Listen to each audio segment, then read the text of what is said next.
আসসালামু আলাইকুম, স্বাগত করছি আবারও সবাইকে সিক্রেট রিভিলডে। আপনাদের অনেকেই আমাকে the baby monster psycho music ভিডিওটি এক্সপোজ করতে বলেছেন। I witness that there is only one God, and that Muhammad is his messenger.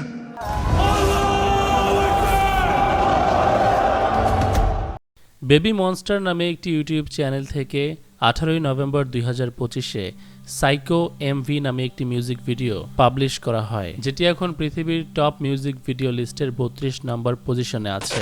আমাদের জেনারেশনের ছেলেমেয়েরা এই মিউজিক ভিডিওটি অলরেডি এত পরিমাণে দেখে ফেলেছে যে মাত্র এক মাসের মধ্যেই ভিডিওটিতে 78 মিলিয়ন ভিউ চলে এসেছে। কি এমন রয়েছে এই ভিডিওটিতে? কোন বিষয়টি মানুষকে এর প্রতি এতটা আকৃষ্ট করলো? এর মধ্যে কি সিম্বলিজম লুকানো আছে? যদি এর পেছনে গোপন সংস্থার হাত থাকে তবে অবশ্যই সাইন সিম্বলের মাধ্যমে তারা গোপন মেসেজ অবশ্যই এই মিউজিক ভিডিওতে রেখেছে।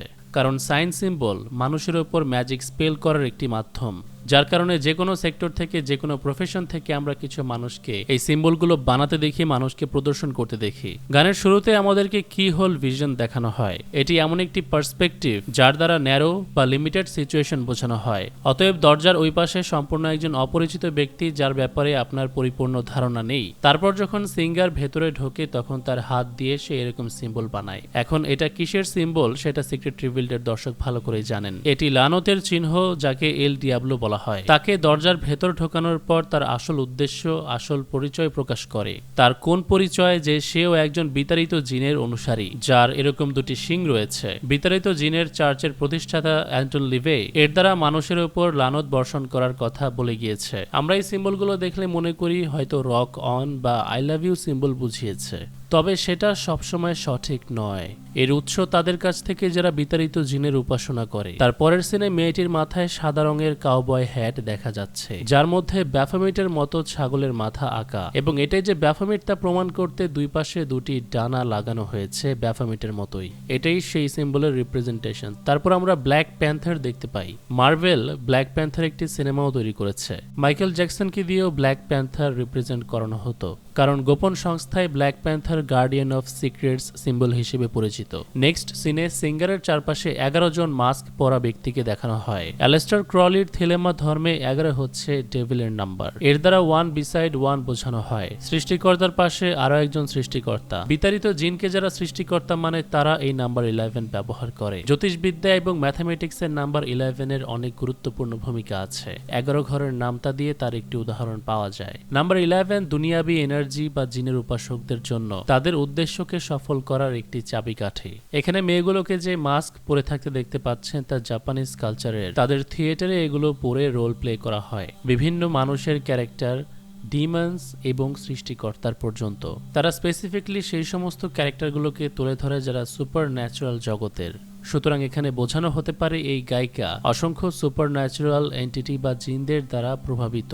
সে তাদেরই মাঝখানে, তাদের মধ্যে সবসময় থাকে। তাছাড়া খেয়াল করবেন এই মহিলাগুলোর পোশাক থেকে শুরু করে চুল সম্পূর্ণ লাল রঙের, মুখে মাস্ক প্লাস লাল রঙের ড্রেস, হেয়ার, যেটা lady in red K represent করে। সেটা এমকে আলট্রা মাইন্ড কন্ট্রোল প্রোগ্রামের একটি অংশ ছিল। কালোরেশনের এই বিদ্যা ব্যবহার করার পরিকল্পনা করেছিল সিআইএ জনগণের উপর মানুষের মগজ ধলাই করার জন্য।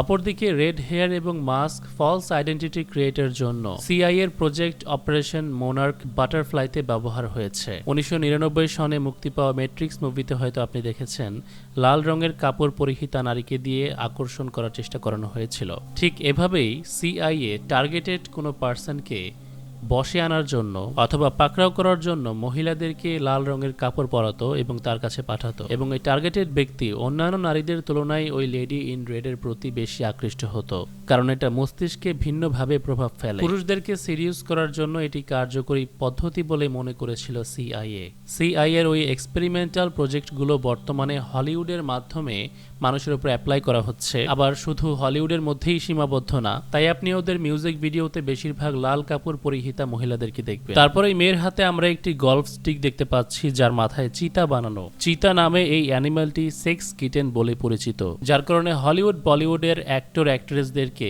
চিতা প্রিন্টের ড্রেস পরতে দেখবেন, যেটা তাদের দেখা দেখি আমাদের পুরো জেনারেশনের মধ্যে পপুলারিটি পেয়েছে। তারপর এই সিনে আমরা দেখতে পাই তলোয়ার দিয়ে সেই সাদা মাস্ক সে ভেঙে দিচ্ছে। এর অর্থ সে যেই ফলস আইডেন্টিটি তৈরি করেছিল সেখান থেকে সে বেরিয়ে এসেছে তার আসল চরিত্র প্রকাশ করে। সাইকোলজিক্যাল টার্মে এটি multiple personality in one person এবং এনশিয়ান্ট মিথোলজি অনুযায়ী ডুয়াল পার্সোনালিটি বা দ্বৈত চরিত্রের মানুষকে বোঝায়। প্রথমে একটি ক্যারেক্টারকে ভালো এবং ইনোসেন্ট হিসেবে মানুষের সামনে দাঁড় করানোর পর হঠাৎ তার ক্যারেক্টারকে টুইস্ট করে তাকে ব্যাড গার্লে পরিণত করা হয়, যেন নতুন জেনারেশনের জন্য সহজ হয় নিজেকে ব্যাড গার্লে পরিণত করতে। মুখোশ খুলে যাওয়ার পর মেয়েটিকে বিচলিত দেখা যায়, কারণ তার আইডেন্টিটি রিভিল হয়ে গেছে। সে বারবার বলতে থাকে, না না না, you don't know about me, না তুমি আমাকে জানো না, তুমি আমাকে চেনো না। তার আইডেন্টিটি যে গোপন সেটা বোঝানোর জন্য আবারও কি হোলের মধ্যে দিয়ে তাকে দেখানো হয়। মেয়েটি তার হাতে একটি চাকু নেয় এবং তার মধ্যে তার ফেস শো করা হয় ন্যারো হিসেবে, এবং সে ওই ছুরি ঘোরানোর মাধ্যমে তার চেহারা ঢেকে ফেলে, যার অর্থ আইডেন্টিটিকে আবারও সে গোপন করেছে, কারণ সে তার আসল রূপ লুকিয়ে রাখতে চায়। পুরো মিউজিক ভিডিওতে যে থিম ব্যবহার করা হয়েছে ব্ল্যাক অ্যান্ড রেড, এটা জাহান্নামের তলদেশকে রিপ্রেজেন্ট করে। রেড অর্থাৎ আগুন, ব্ল্যাক মানে হচ্ছে ডিপ, এবং এই ব্ল্যাক অ্যান্ড রেড এর কম্বিনেশন ডেভিলের খুব বেশি পছন্দ। এবং এক চোখ ফোকাস করে দেখানো হয়। এক চোখের সিম্বলিজমের ব্যাপারে আমি আপনাদেরকে বহুবার বলেছি। নকল মসিহর ব্যাপারে নবী সাল্লাল্লাহু আলাইহি ওয়াসাল্লাম বলেছেন যে সে এক চোখের হবে। কিয়ামতের আগে সবচেয়ে বড় ফিতনা মুসলমানদের জন্য যে ব্যক্তিটি, তার সিম্বলিজম হচ্ছে ওয়ান আই। তার থেকেও ইন্টারেস্টিং হলো লিরিক্স, যেখানে বারবার বলা হচ্ছে তুমি, আমি, আমরা সবাই পাগল, আমরা সবাই সাইকো। এগুলো বারবার শোনার ফলে আমাদের মস্তিষ্ক সাবকনশিয়াসলি আমাদেরকে পাগলামির অজুহাতে ক্রেজি কাজকর্মকে ভ্যালিডেশন দেয়। তার মধ্যে ফর এক্সাম্পল শয়তানের উপাসনাও হতে পারে, যার মধ্যে অন্তর্ভুক্ত থাকতে পারে তাদের মতো হ্যান্ড সিম্বল বানানো, তাদের মতো লাইফস্টাইল পেতে চাওয়া, ড্রেস আপ করা, নাচ গান, হই হুল্লোড়, লাফালাফি, পাগলামি, বাদরামি, ক্রেজি থেকে ক্রেজি কাজকর্ম যেগুলো তারা সাউথ কোরিয়ানদেরকে করতে দেখে, সেটা তাদের মধ্যে একটা নতুন ক্যারেক্টার তৈরি করে দেয়, যে সত্যি সত্যি বাস্তবে একজন সাইকোপ্যাথের মতো আচরণ করতে শুরু করে। ক্যারেক্টারটি একটা মুহূর্তে বাস্তব দুনিয়াকে উপেক্ষা করে ইমাজিনেশনের দুনিয়ার মধ্যে ঢুকে যায়, যার ফলে ফ্যামিলি ছেড়ে চলে আসে, পরিবার থেকে পালিয়ে যায়, তারপর নিজে উপার্জন করে সাউথ কোরিয়া যাওয়ার চিন্তা ভাবনা করে, প্ল্যানিং করে। কিন্তু আমরা ঘরে বসে চিন্তা করি এই মানুষগুলোর ব্রেন এত ক্র্যাক কেন, জাস্ট বিকজ ওরা টিনেজার এই জন্য? কিন্তু না, এটা কিন্তু মূল কারণ নয়। তারা সবসময় যেই নেশায় ডুবে থাকে বিটিএস ব্যান্ডের বা তাদের কর্মকাণ্ডের, ওই ব্যান্ডের সদস্যরা তাদের ভক্তদের মধ্যে নতুন একটা চরিত্র তৈরি করা বা তাদেরকে সাইকো বানানোর জন্য দায়ী। আপনি হয়তো প্রশ্ন করতে পারেন, ভাই সাইকো এটা তো একটা মাত্র গান যার মধ্যে এই নামটি রয়েছে, কিন্তু কোরিয়ান পপ ব্যান্ডের তো হাজার হাজার গান রয়েছে। ওই মেডিসিনগুলোর নাম না থাকলেও ডোজ কিন্তু সেম। সেখানে প্রকাশ করা হয়নি যে তারা আপনাকে পাগল করতে চায়, কিন্তু আপনাকে পাগল করার অন্যান্য উপাদান সেখানে ছিল। আচ্ছা, এই দৃশ্যে আরেকটি বিষয় হলো, এটা কেউ খেয়াল করেছে কিনা আমি জানি না, মেয়েটির মাথার পেছন সাইডে আপনারা যেই লিপস দেখতে পাচ্ছেন, একটা মুখ আঁকা, ওপরের ঠোঁটের শেপ অনেকটা দুটি শিংয়ের মতো দেখাচ্ছে। যখন এই গায়িকার সামনে এসে দাঁড়াচ্ছে তখন সেটি তার মাথার দুটি শিংয়ের মতো দেখাচ্ছে। যারা সিম্বলিজমে মাস্টার তারা এরকম দৃশ্য তৈরি করতে খুবই পটু। তার পরের সিনে অসংখ্য ওয়ান আই সিম্বলিজম দেখানো হয় এবং বিভিন্ন কৌশলে তা দেখানো হয় চুল দিয়ে ঠেকে। মেয়েটির পেছনে যে চোখগুলো, সেগুলোর আইবলের কালার দুই রকম দেখানো হয়। এখানে যেমন রেড, তার আগে দেখিয়েছে ব্লু। এবং আমি আপনাকে বলে দেই, রেড এবং ব্লু মেসনরা তাদের দুই ধরনের লজে ব্যবহার করে। রেড এবং ব্লু জান্নাত এবং জাহান্নামকে রিপ্রেজেন্ট করে।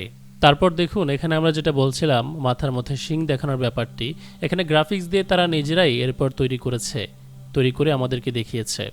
মেয়েটি একটি জানালার ভেন্টিলেশন ব্লাইন্ডস দুই হাত দিয়ে টেনে ধরে আছে, যার মধ্যে দিয়ে সে চোখের মণি বা আই বলের মতো অ্যাক্ট করছে, যেন ভেন্টিলেশন ব্লাইন্ডের তৈরি হওয়া শেপ এবং তাকে দেখতে একসাথে একটি চোখের মতো মনে হয়। এবং এটা সিম্বলিজমের একটি কমপ্লিট প্যাকেজ, যেখানে সাইকো মেসেজ লেখা আছে, মাথায় শিং এবং এক চোখ।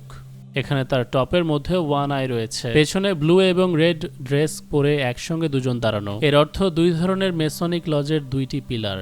মেয়েটির পেছনে দুটি ডেভিলিশ চোখ, তার উপর দুটি হাত দিয়ে 666 বানানো। তারপর ওদের মধ্যে একজনকে সত্যি সত্যি চিতার প্রিন্টের ড্রেস পরতে দেখা যায়, যেটি গলফ ব্যাটে লাগানো দেখিয়েছিলাম। তো সমস্ত সিম্বলিজম যেগুলোর ব্যাপারে আলোচনা করেছি তা কিন্তু এই গানটার মধ্যে খুব বোল্ড ভাবে ফুটিয়ে তোলা হয়েছে। এখন মূল বিষয়ে ফোকাস করতে গেলে না আছে গানগুলোর কোনো সৌন্দর্য, না আছে কোনো মূল্যবান অর্থ। ধরুন আপনার ঘরের বাচ্চা এই গানটা দেখছে, সে কি দেখছে আসলে? কিছু ছেলে পেলে তার সামনে অনর্থক নিজেকে সাইকো বলে বলে লাফাচ্ছে এবং পেছনে ধ্বংসাত্মক কর্মকাণ্ড চলছে, যেটা আপনার শিশুকে আক্রমণাত্মক ধ্বংসাত্মক করে তুলবে। নবী সাল্লাল্লাহু আলাইহি ওয়াসাল্লাম এজন্য আমাদেরকে গানের ব্যাপারে সতর্ক করেছেন। যেহেতু গানের বিষয়টি সেনসিটিভ এবং সম্পূর্ণভাবে নিষিদ্ধও নয়, তাই তিনি এই ব্যাপারে কঠোর করে আলাদাভাবে একটা সতর্ক বার্তা দিয়েছেন। কারণ এটি অস্ত্র হিসেবে ব্যবহার হবে। তিনি জানতেন ভবিষ্যতে শয়তান মানুষকে কিভাবে গুমরা করতে চলেছে। আল্লাহ তাআলা এই জ্ঞান ওনাকে আগাম দিয়েছিলেন। পৃথিবীর সর্বশেষ নবী হওয়ার কারণে ওনার উম্মতকে পৃথিবীর সমস্ত খুঁটিনাটি ফিতনার ব্যাপারে সতর্ক করা ওনার দায়িত্ব ছিল এবং তিনি সেটি পালন করেছেন। এখন আমাদের জন্য গুরুত্বপূর্ণ হবে ওনার কথাগুলোকে গুরুত্ব দেয়া। তাহলেই সমস্ত ফিতনা থেকে আমরা বেঁচে থাকতে পারবো। এই ভিডিওটি সেই সমস্ত প্যারেন্টসদেরকে দেখান আপনি যাকে মনে করেন যে তার সন্তানেরা কোরিয়ান ব্যান্ড দ্বারা প্রভাবিত। আপনি নিজে যদি টিনেজার হয়ে থাকেন, আপনি শেয়ার করতে পারেন আপনার সেই বন্ধুর কাছে যে কোরিয়ান ব্যান্ডের নেশায় আসক্ত। কোরিয়ান ব্যান্ড নিয়ে আমি এর আগেও ডিটেইলে কয়েকটি ভিডিও বানিয়েছি, চাইলে সেগুলো চ্যানেল থেকে দেখে নিতে পারেন। আল্লাহ হাফেজ।